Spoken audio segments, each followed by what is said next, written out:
À l'initiative de Juliette Rapert et Sarah Garsali, cette dernière étant atteinte de cette pathologie, la sclérose en plaques a été le sujet d'un symposium au CHPG.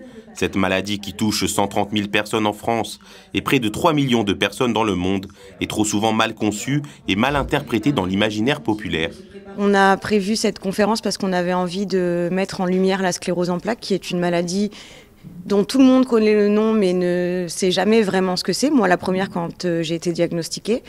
Et en fait, on a eu envie de faire ça parce que pour notre participation au rallye Aïcha des Gazelles, on a décidé de représenter la Fondation France Sclérose en plaques.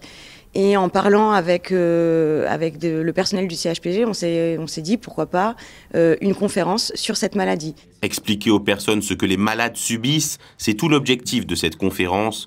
En collaboration avec le CHPG, le neurologue Adrien Delourme et la kinésithérapeute Céline Ramaj-Ramani étaient présentes pour expliquer au public les différentes formes de la maladie et comment accompagner les patients atteints de cette pathologie. La sclérose en plaques, il s'agit de la première pathologie auto-immune qui affecte le système nerveux central.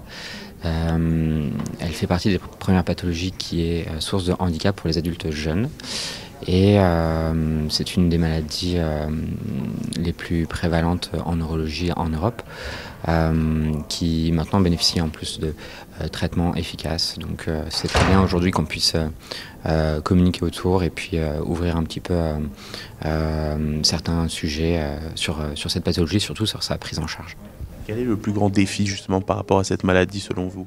De maintenir, d'entretenir les acquis et d'éviter au maximum l'apparition de nouveaux symptômes et de faire en sorte de repousser le plus longtemps possible l'aide technique, donc la canne, le fauteuil roulant, et de faire en sorte qu'ils puissent avoir une vie totalement normale le plus longtemps possible.